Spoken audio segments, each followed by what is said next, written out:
Hello guys, welcome to the Elias. मेरा नाम रोहित है और आज की वीडियो में हम नया चैप्टर शुरू कर रहे हैं जिसका नाम है इंट्रोडक्शन टू ट्रिग्नोमेट्री।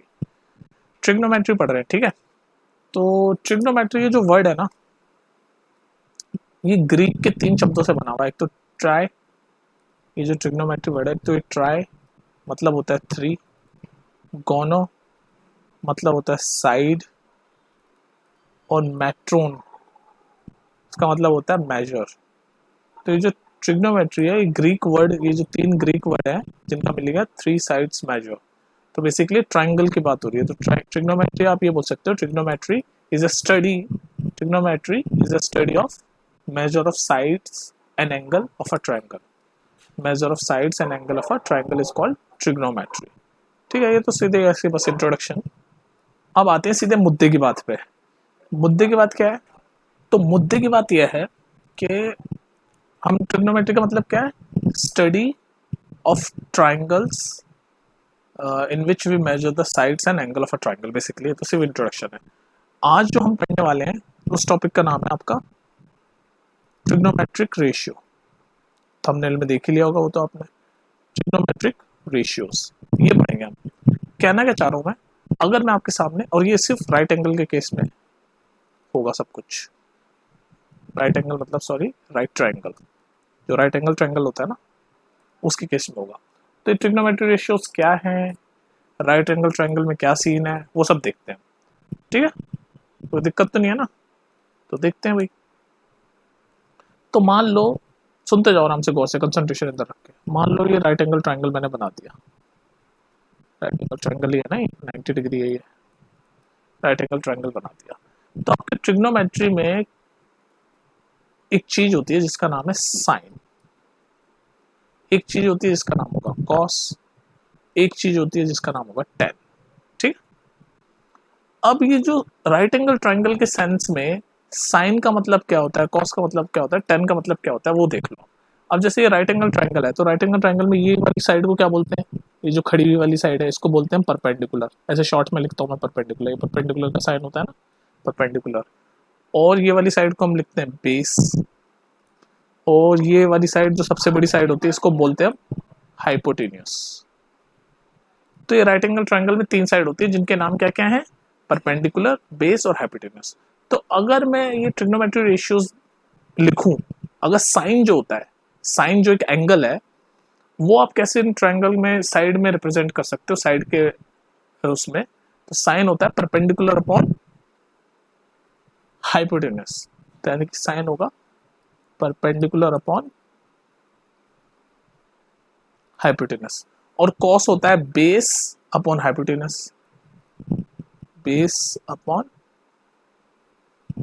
हाइपोटेनस। और 10 होता है perpendicular upon base, perpendicular upon base. ये एक्चुअली आपको याद होना चाहिए सब कुछ, कि साइन का मतलब होता है परपेंडिकुलर अपॉन हाइपोटेनस, कॉस का मतलब होता है बेस अपॉन हाइपोटेनस, 10 का मतलब होता है परपेंडिकुलर अपॉन बेस। देखो एक चीज मैं तुम्हें बता दूं, ट्रिग्नोमेट्री चैप्टर में ना 70% काम कम से कम आपका मेमोरी वाला है। मेमोरी वाला मैं क्यों बोल रहा हूँ? क्योंकि इसमें फॉर्मुलेज वगैरह बहुत सारे हैं यार, तो आपको फॉर्मुलेज वगैरह याद होने चाहिए। और 30% काम आपका अंडरस्टैंडिंग का है, कि आप एक बार वो समझ जाओगे कॉन्सेप्ट, तो इस 70% जो फॉर्मुले आपने मेमोराइज किए उसकी मदद से आप सारे क्वेश्चन सॉल्व कर लोगे। तो मेमोरी अपनी शार्प रखना, ये सब याद रखना चाहिए आपको। तो मैंने आपको क्या बताया? साइन मतलब परपेंडिकुलर अपॉन हाइपोटेनस, कॉस मतलब बेस अपॉन हाइपोटेनस, और 10 मतलब परपेंडिकुलर अपॉन बेस। ये राइट एंगल ट्राइंगल के उसमें लिख रहा हूँ मैं। तो ये साइन थीटा होगा, ये कॉस थीटा और टेन थीटा, एंगल है ना ये सब, साइन थीटा कॉस थीटा ये।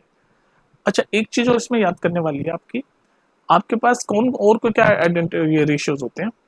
साइन कॉस टेन तो है ही, एक चीज होती है कोसेक, कोसेक। एक चीज होती है सेक, कोसेक थीटा, सेक थीटा, ये मैंने काट दो, सेक थीटा, और टेन कॉट थीटा, ये 3 भी होते हैं। तो ये 3 अगर याद हो जाए तो ये 3 अपने आप याद हो जाते हैं। क्यों? क्योंकि साइन का रेसिप्रोकल होता है कोसेक थीटा। रेसिप्रोकल मतलब उसका अपोजिट। तो अगर sine theta perpendicular upon hypotenuse है, तो कोसेक थीटा उसका रेसिप्रोकल होगा, यानी कि हाइपोटेनस अपॉन परपेंडिकुलर। समझ रहे हो? तो इसलिए साइन कॉस टेन मेन है, उसके बाद ये कॉस, साइन का ये रेसिप्रोकल है कॉसेक, कॉस का रेसिप्रोकल है सेक, और टेन का रेसिप्रोकल होता है कॉट। तो अगर आपको साइन पता है कि परपेंडिकुलर अपन हाइपोटेनस है तो कॉसेक आप अपने आप बोल सकते हो कि भाई हाइपोटेनस अपन परपेंडिकुलर हो जाएगा, रेसिप्रोकल हो गया ना। ऐसे अगर कॉस आपको याद है कि बेस अपन हाइपोटेनस है तो सेक उसका रेसिप्रोकल हो जाएगा, यानी कि हाइपोटेनस अपॉन बेस। सिमिलरली अगर आपको टेन थीटा याद है कि परपेंडिकुलर अपॉन बेस होता है तो कॉट थीटा उसका रेसिप्रोकल हो जाएगा, यानी कि बेस अपॉन परपेंडिकुलर। तो आपको इस सारे ट्रिग्नोमेट्रिक्स के टर्म्स याद हो गए। साइन क्या होता है रेशियोज में, परपेंडिकुलर हाइपोटेनस, बेस क्या होता है, कॉस क्या होता है, टेन क्या होता है, साइन का ये भी आपको याद रखना चाहिए। इसमें कंफ्यूजन है कि साइन और कॉसेक एक दूसरे के रेसिप्रोकल होते हैं, सिमिलरली कॉस और सेक एक दूसरे के रेसिप्रोकल होते हैं, और टेन और कॉट एक दूसरे के रेसिप्रोकल होते हैं। तो ये रेसिप्रोकल भी आपको याद होनी चाहिए, ठीक है। अब नेक्स्ट देखते हैं भाई क्या चीज है। अच्छा, राइट एंगल ट्रायंगल में कंफ्यूजन हो जाती है बच्चों को, वो कंफ्यूजन मैं दूर कर देता हूँ। ये कंफ्यूजन बहुत लोगों को होती है, ये कंफ्यूजन दूर होना जरूरी है। मान लो कि राइट एंगल ट्रायंगल मैं बनाता हूँ दोबारा से, ये बना दिया, ये 90 डिग्री है और इसका नाम दे देता हूँ एंगल ए, एंगल बी और सी। तो एंगल बी पे 90 डिग्री है, यानी राइट एंगल राइट बी है, ठीक है। तो ये ट्रायंगल है, राइट एंगल ट्रायंगल आपका एबीसी, जो बी पे 90 डिग्री है। अगर मैं अब आपसे पूछूं कि साइन ए की वैल्यू क्या होगी, तो अभी मैंने आपको रेशियो सिखाया कि साइन ए क्या होता है, परपेंडिकुलर अपॉन हाइपोटेनस। तो अभी मैंने जब आपको बताया कि 90 डिग्री है तो ये वाली साइड परपेंडिकुलर होती है, ये वाली साइड बेस होती है, और ये वाली साइड हाइपोटेनस होती है। तो आप जैसे ही साइन देखोगे तो आप लिख दोगे परपेंडिकुलर हाइपोटेनस। तो परपेंडिकुलर क्या होगा, ये वाली साइड यानी कि ए बी, और हाइपोटेनस क्या है, ये वाली साइड यानी कि ए सी। तो आप लिख दोगे sine A is equal to A B upon A C, जो कि गलत होगा। अब आप कहोगे सर ये कैसे गलत हो गया, अभी तो आपने बताया साइन मतलब होता है परपेंडिकुलर और हाइपोटेनस, तो मैंने परपेंडिकुलर लिख दिया और हाइपोटेनस भी लिख दिया, परपेंडिकुलर ए बी है, हाइपोटेनस ए सी है, तो ये तो सही होना चाहिए, गलत कैसे है। तो गलत ऐसे है, अब तो सुनो यही तो गलती है, ये गलती बता रहा हूँ मैं कहाँ करते हैं। तो ये जो एंगल है साइन ए, इस एंगल को देखना जरूरी है। यहाँ पर ये वाला एंगल है जिसका साइन पूछ रहा है, वो साइन ए, ये वाला एंगल। तो जब भी कोई एंगल मेंशन किया हुआ हो ना, तो उसकी जो सामने वाली साइड होती है, जैसे एंगल है, एंगल ए मेंशन किया हुआ है, तो एंगल ए के सामने वाली साइड कौन सी है, ये बी सी। तो ये एंगल के सामने वाली साइड परपेंडिकुलर हो जाती है हमेशा, ये चीज आपको ध्यान रखनी है। एंगल के जो भी एंगल है, जैसे यहाँ पर एंगल ए लिखा हुआ है, तो उस राइट एंगल ट्रायंगल में जो एंगल है उसके सामने वाली साइड परपेंडिकुलर हो जाती है, मतलब ये वाली साइड परपेंडिकुलर हो जाएगी इस एंगल के अकॉर्डिंग, ये साइन ए के अकॉर्डिंग ये वाली साइड परपेंडिकुलर हो जाएगी, और उसके जो बाजू में है ये वाली साइड, ये बेस हो जाएगी, ये जो मैं ऑरेंज कर रहा हूँ ना, ये वाली बेस हो जाएगी एंगल ए के अकॉर्डिंग। फिर मैं बता रहा हूँ एंगल ए के अकॉर्डिंग ये वाली साइड परपेंडिकुलर हो जाएगी, और ये ऑरेंज जो मैंने की एडजेसेंट साइड, ये बेस हो जाएगी, और हाइपोटेनस तो आपका हमेशा सेम ही रहता है। तो अब देखो आप साइन ए की वैल्यू क्या लिखोगे, आप साइन ए, या एंगल ए की बात आ गई ना, तो एंगल ए ये है, तो इसके अपोजिट वाली साइड यानी इसके सामने वाली साइड ये है, तो परपेंडिकुलर ये हो जाएगी, यानी परपेंडिकुलर क्या होगा, बीसी। और हाइपोटेनस तो सेम ही रहता है, मैंने जैसे कि बताया, तो हाइपोटेनस एसी रहेगा, तो बीसी अपॉन एसी। अब ये सही है।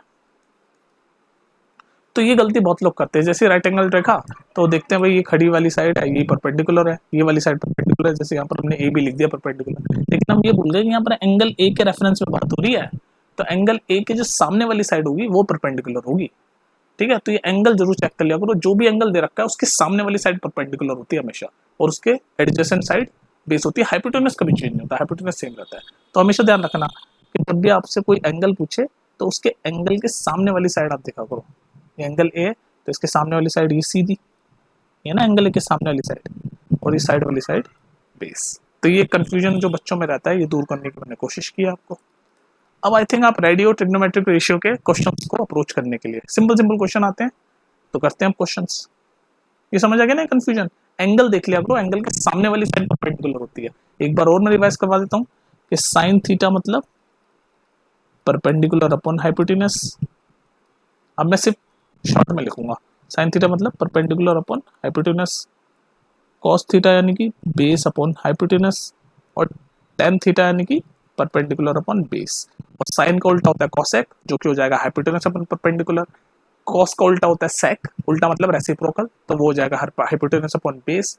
और टेन का रेसिप्रोकल होता है कॉट, तो वो हो जाएगा बेस अपॉन परपेंडिकुलर। तो ये आपको याद होना चाहिए, मेमोराइज कर लो इसको अच्छे से।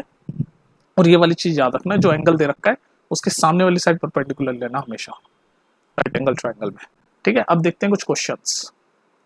चलिए गाइस ये वाला क्वेश्चन देखो, if sine A is equal to 3/4 calculate cos A and tan ए।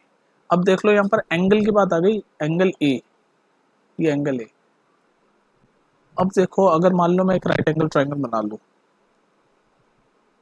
ठीक है, राइट एंगल ट्रायंगल बना लिया और मैंने ये ले लिया एंगल ए, ये ले लिया एंगल बी और ये ले लिया एंगल सी। मान लो एंगल बी 90 डिग्री है। राइट एंगल ट्रायंगल में ही होता है ट्रिग्नोमेट्री रेशियो का खेल पूरा। ठीक है, तो ये कह रहा है साइन ए की वैल्यू इसने दे रखी है 3/4 और हमें जो अभी हमने फॉर्मूला याद किया उसमें पता है कि साइन ए क्या होता है, साइन क्या होता है, perpendicular upon hypotenuse. Sine theta की वैल्यू क्या होती है, परपेंडिकुलर अपॉन हाइपोटेनस, यही होती है। तो यहाँ पर साइन ए में ये परपेंडिकुलर रहा होगा और ये हाइपोटेनस रहा होगा, यही होता है ना। तो ए का परपेंडिकुलर ये एंगल ए, अभी मैंने बताया एंगल ए की जो सामने वाली साइड होती है वो परपेंडिकुलर होती है, तो यानी कि सामने वाली साइड ये BC ये परपेंडिकुलर है जिसकी वैल्यू है 3 और हाइपोटेनस तो आपको सेम ही होता है, ये वाला AC, तो हाइपोटेनस की वैल्यू है 4। तो ये वाली साइड मिल गई 3, ये वाली साइड मिल गई 4। अब इस ट्रायंगल के हिसाब से हम ये AB भी निकाल सकते हैं पाइथागोरस लगा के। तो आप पाइथागोरस लगा दो पहले।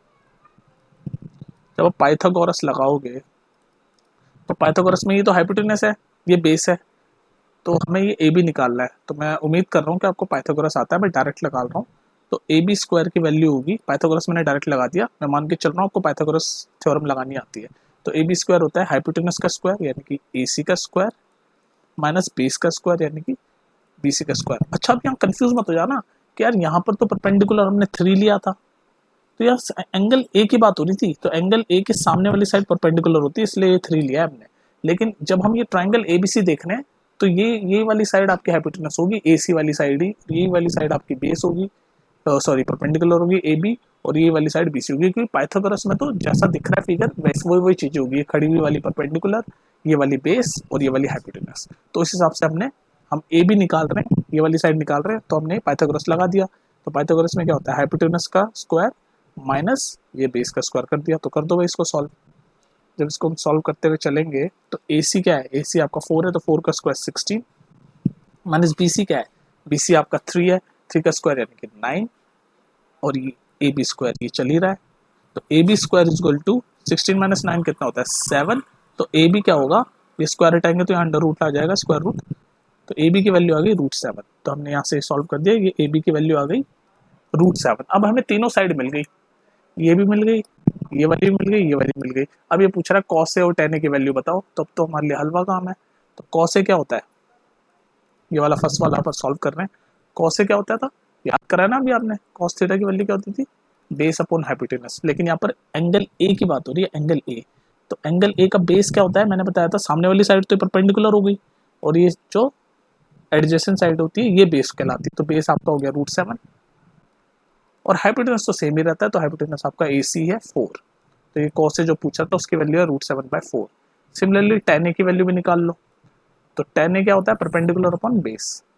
tan थीटा क्या होता है, सॉरी tan थीटा होता है परपेंडिकुलर अपॉन बेस। लेकिन यहाँ पर एंगल ए की बात चल रही है, यहाँ सॉल्व कर रहा हूँ, कंफ्यूज मत होना। tan ए, तो tan ए का यानी कि एंगल ए की बात चल रही है, तो एंगल ए के सामने वाली साइड परपेंडिकुलर होती है, मतलब जो एंगल दे रहा है उसके सामने वाली साइड परपेंडिकुलर होती है, एक्सप्लेन किया अभी मैंने। तो यानी कि BC वाली साइड यानी कि 3 और बेस क्या होगा एंगल ए का, ये साइड वाली साइड एडजेसेंट साइड √7। तो tan ए की वैल्यू भी आ गई, परपेंडिकुलर अपन बेस डाला तो √3/7।